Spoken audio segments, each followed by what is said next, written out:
Jangan sombong. Menengok anak kecil, kau masih anak kecil, nak, dosa kau belum banyak, aku sudah bergelimang dosa. Nampak bapak orang tua, bapak sudah tua, amal bapak banyak, amalku belum ada. Nampakmu orang kafir, kau sekarang kafir, tapi kalau Allah kasih daya kau masuk Islam, kau masuk surga. Ketika kita merasa diri kita ini hina, banyak dosa, disitulah turun rahmat Allah subhanahu wa ta'ala. Jangan merasa diri penghuni surga, rasakan dirimu penghuni neraka, sehingga kau menengok orang lain hebat, dirimu rendah hina. Rasakan dirimu, tapi kau katakan aku penghuni surga, yang lain masuk neraka. Neraka. Jangan pernah merasa sombong. Iblis keluar dari surga bukan karena minum kamput. Pernah tak Bapak Ibu dengar Ustaz ceramah, iblis keluar minum surga gara-gara sakau? Iblis keluar dari surga gara-gara apa? Sombong.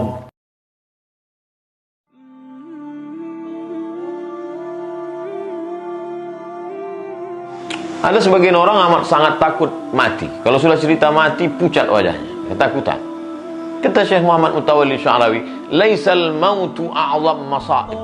Mati bukan musibah terbesar, bal huwa sunnatul hayah. Mati itu memang sudah pasangan hidup. Hidup, mati, pasti. Lakinna a'zamal masa'ib, musibah terbesar adalah apa itu? Ayyamutal khaufu minallah. Rasa takut di dalam hati itu yang lebih dulu mati, sehingga tak lagi ada rasa takut dalam hati. Fi qalbika, dalam hatimu tak lagi ada rasa takut. Wa anta ala qaidil hayah, sedangkan engkau saat itu masih hidup. Nyawamu ada, engkau bergerak, engkau hidup, engkau makan, engkau minum, tapi rasa takut tak ada dalam hatimu. Sesungguhnya engkau sudah mati sebelum mati.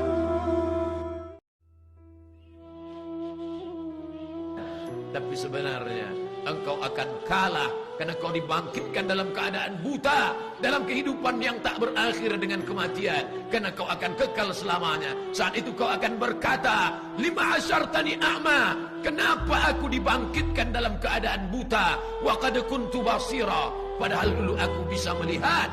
Di dunia aku melihat, di dunia aku memandang terang. Kenapa aku sekarang buta? Laqad atatka ayatuna fasnasitaha. Dulu ayat-ayat kami datang, Al-Quran dibacakan kepadamu, hadis-hadis Nabi diperdengarkan kepadamu, alim ulama menyampaikan yang hak, tapi kau menyepelekan mereka. Dengan hartamu, dengan kuasamu, dengan uangmu, semua dapat kau beli. Kau menang dalam pandangan mereka. Hari ini engkau dibangkitkan dalam keadaan hina. Engkau adalah orang yang kalah. Inilah kehidupan yang sebenarnya. Mengapa Allah buat kita hidup sampai hari ini? Wa yattakhidha minkum syuhada. Wa yattakhidha minkum syuhada. Allah ingin melihat siapa di antara kita ini yang layak untuk menjadi syuhada. Iskariman, hidup mulia, au mutsyahidan, atau mati syahid. Pilihan orang Islam tidak banyak. Kalau hidup, hidup mulia. Kalau mati, mati syahid. Jangan hidup hina, mati terlunta-lunta, tidak diterima Allah subhanahu wa ta'ala. Hidup mulia atau mati syahid dipersaksikan oleh para malaikat. Yang paling kaya kah yang paling mulia? Tidak. Yang paling ganteng dan paling hebat kuasanya kah yang paling mulia? Bukan. Yang paling berilmu, buya, kiai, ulama, apakah dia yang paling mulia? Tidak ada jaminan. Tapi yang paling takut kepada Allah, yang paling takut kepada Allah subhanahu wa ta'ala. Pertama, doa untuk orang tua. Rabbana ighfir lana dzunubana wa liwalidayna warhamhuma kama rabbayana shaghira. Yang kedua untuk anak-anak. Rabbana hab lana minas salihin. Yang ketiga untuk istri. Rabbana hab lana min azwajina wa dzurriyyatina qurrata a'yun waj'alna lil muttaqina imama. Kalau mau pakai doa selawat, mantap. Doa selamat yang 10. Allahumma inna nas'aluka salamatan fid din wa afiatan fil jasad wa ziyadatan fil ilm wa barakatan fil rizq wa taubatan qablal maut wa rahmatan indal maut wa maghfiratan ba'dal maut. Allahumma awin alaina fi sakaratil maut wan najata minan nar wal afwa indal hisab. Tutup. Rabbana atina fid dunya hasanah wa fil akhirati walhamdulillahi rabbil alamin. Selesai. Jangan berkecil hati hidup zaman sekarang. Apa kata Nabi sallallahu alaihi wasallam? Al ibadatu fil haraji kahijratin ilayya. Siapa yang tetap istiqamah beribadah padahal waktu itu banyak fitnah-fitnah, sama macam berhijrah bersama Nabi Muhammad sallallahu alaihi wasallam. Jadi jangan mengutuk nasib. Mengapa aku hidup di abad sekarang ini? Kenapa tak hidup zaman Abu Bakar, Umar, Utsman, Ali? Kalau mental model ini, hidup zaman dulu pun jadi Abu Jahal, Abu Lahab. Jangan berduka. Anak-anak muda, kalian yang banyak godaan, justru hebat. Ini anak-anak muda yang datang malam ini, luar biasa. Tadi udah ada yang ngajak ke karaoke, ada yang ngajak ke night club, ada yang ngajak main gapli, ada yang ngajak dangdut. Dia tolak itu semua. Maka sama macam hijrah bersama Nabi Muhammad SAW. Tuh. Pulang dari sini, kau ambil kain selendang, kau gendong ibumu dari Jakarta jalan kaki ke kota Makkah. Sampai di Makkah kau tawaf 7 putaran, naik ke Bukit Safa, pergi ke Marwah 7 putaran, tahallul. Maka belum dapat menebus sekali teriakannya saat melahirkanmu. Oleh sebab itu yang punya uang, senangkanlah hati orang tua. Buatlah ibumu seperti raja, maka rezekimu akan seperti raja-raja. Bukan hadis Nabi, saya ketemu di grup WhatsApp. Wa qadha rabbuka alla ta'budu illa iyyah. Allah mewajibkan engkau hanya beribadah kepada Allah. Habis Allah, wabil walidaini ihsana. Berbakti kepada orang tua. Suami saya malas sekali sholat berjamaah di masjid. Kalau sholat di rumah itu pun sering di akhir waktu. Kenapa mau nikah sama dia? Anak-anak gadis yang belum menikah, syarat yang pertama dilihat adalah sholatnya. Karena yang pertama kali dihisab di akhirat sholatuhu. Laki-laki yang seperti ini tidak sholat, sedangkan Allah saja dia sia-siakan, apalagi kamu. Tapi karena sudah jadi, nasi sudah jadi, dan jadi tai ayam sudah. Jaga-jaga sajalah. Ibu jangan pernah bosan berhenti mengajak dia. Ayyahdiallahu bika rajulan wahidan khairum min humurin na'am. Satu orang dapat hidayah karena mulutmu lebih baik daripada kau memiliki seekor unta yang merah, kendaraan termahal zaman Nabi sallallahu alaihi wasallam. Yauma la yanfa'u malu wala banun. Hari itu tak ada gunanya harta, tak ada gunanya anak, tak ada gunanya dunia. Illa man atallah, kecuali orang yang datang menghadap Allah biqalbin salim, dengan hati yang salim, hati yang bersih. Salim, hati yang bersih dari syirik, hati yang bersih dari hasad, hati yang bersih dari dendam kesumat. Bagaimana cara mengusir penyakit-penyakit hati? Dengan banyak-banyak la ilaha illallah, la ilaha illallah, la ilaha illallah. Baju kotor, cuci sekali kucek tanpa bilas. Kaki kotor, cuci ke kamar mandi. Hati kotor, zikir. Mendidik anak dipilih dari mulai memilih gurunya. Gurunya siapa? Amaknya. Memilih emaknya. Kalau emaknya rajin baca Quran, insya Allah. Emaknya rajin sholat, insya Allah. Maka pilih dari emaknya. Bagi yang lajang-lajang belum menikah, kalian pilih. Bagi yang sudah memilih, jaga ajalah yang ada tuh. Jangan pula gara-gara ini mencari yang baru.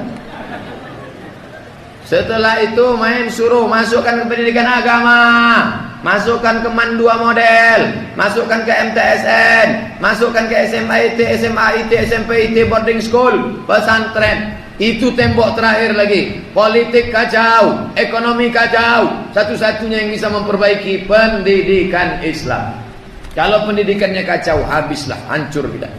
Hari Jumat dianjurkan banyak-banyak bersolawat. Allahumma salli ala Sayyidina Muhammad wa ala ali Muhammad. Allahumma salli ala Sayyidina Muhammad wa ala Muhammad. Allahumma salli ala Sayyidina Muhammad wa ala Muhammad. Sallallahu ala Muhammad. Sallallahu alaihi wasallam. Sallallahu ala Muhammad. Sallallahu alaihi wasallam. salam, ya Nabi salam alaika, ya Rasul salam alaika, ya Habibi salam alaika, salawatullah alaika. Hai para jomblo-jomblo, tenang, Allah bersama kalian. Takbir! Kuat takbir jomblo. Hai bapak-bapak, hai ibu-ibu yang punya anak gadis, dengar baik-baik. Idza ja'akum man tardawna dinahu, kalau datang kepadamu laki-laki baik agamanya, wa khuluquhu, baik akhlaknya, baik agamanya, baik akhlaknya, dua saja. Jangan kau cari macam-macam, dua saja. Baik agamanya, baik akhlaknya, fazawwijuhu, nikahkan dia dengan anak gadismu, nikahkan dia dengan adikmu, nikahkan dia dengan cucumu. Illa taf'alu, kalau itu tidak kau lakukan, takun fitnatun fil ardi wa fasadun arid, akan terjadi fitnah yang besar. Kalau mahar mahal, maka zina murah. Saya ingatkan saudaraku yang laki-laki, yang perempuan, jangan menyesal di akhir masa. Ada dosa yang hanya akan ditanggung di akhirat. Peminum khamar, pezina, pejudi boleh jadi di dunia yang senang. Di mana ditangkapnya azab di akhirat? Nanti ditangkap azab. Tapi ada dosa di dunia kau dapat, di akhirat kau dapat. Apa? Orang tua. Kalau masih hidup sekarang, balik dari sini, belikan makanan, bawakan dia, suapkan ke mulutnya. Itulah kebahagiaan yang luar biasa. Kalau dia sudah meninggal, berikan 2 sak, 3 sak semen, antarkan ke masjid yang perlu bangunan untuk almarhumah ummah. Allah maghfir laha warhamha wa'afiha wa'fu anha. Tidak ada kebahagiaan selain bakti kepada orang tua.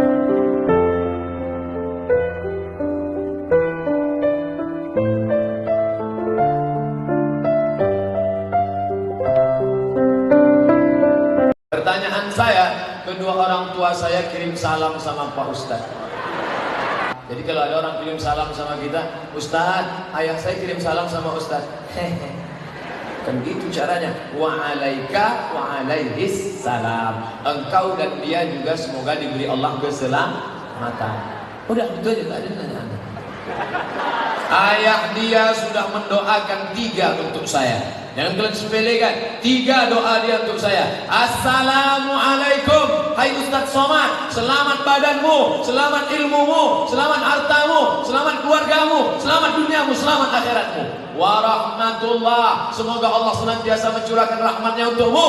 Wa barakatuh, barokah hidupmu, barokah matimu, barokah amalmu, barokah ilmumu, barokah duniamu, barokah hartamu, barokah akhiratmu. Jangan main-main dengan assalamualaikum warahmatullahi wabarakatuh. Merenung sejenak. Keluarkah kalimat Allah dari mulut kita ketika kesusahan datang? Keluarkah kalimat Allah dari mulut kita ketika sumpah serapah datang? Atau dia hanya kata-kata yang bersemayam saat hati senang? Kalau kesenangan dan kesusahan membuat berbeda, pujian membuat melambung, caci maki membuat murung, sesungguhnya belumlah kita beramal mukhlishina lahuddin. Merenung sejenak, mengingatkan hati yang lupa, yang hampa, bahwa sampai masanya kata-kata itulah yang membuat kita bisa bersama dengan Allah. Apa hukumnya menyolatkan orang mati sementara hidupnya dia tak pernah sholat? Saya tak mau. Saya kalau ada orang tak sholat, tak mau saya nyolatkan. Jadi gimana Pak Ustaz? Campakkan ke laut. Orang yang tidak sholat itu gugur fardu kifayah. Man tarakas sholata muta'ammidan, siapa yang meninggalkan sholat secara sengaja, sehat, sadar, tahu, tapi dia tidak sholat, faqad kafara jihara, kafirlah dia secara nyata. Tidak dikafankan, tidak dimandikan, tidak disolatkan, tidak dimakamkan di pemakaman kaum muslimin. Oleh sebab itu yang selama ini menyepelekan sholatlah yang mudah-mudah gabungkan diri kalian dengan pejuang subuh. Allahu Akbar. Yang tua-tua, sadarlah, malaikat maut sudah mengintai. Di padang mahsyar nanti lebih panas daripada ini. Matahari sejengkal dari kepala. Ada yang tenggelam karena keringatnya sampai ke pinggang. Ada yang tenggelam sampai ke leher. Ada yang tenggelam sampai ke kepala. Tapi ada yang tidak kena panas. Di antara yang tidak panas karena dapat naungan itu siapa? Sabun, anak muda. Nasya'a fi ibadatillah, anak muda yang tumbuh dalam ibadah karena Allah. Kenapa yang disebut anak muda? Kenapa bukan orang tua? Karena kalau ada orang tua beribadah memang wajar, sudah diintai malaikat maut. Tapi kalau anak muda beribadah, ini luar biasa.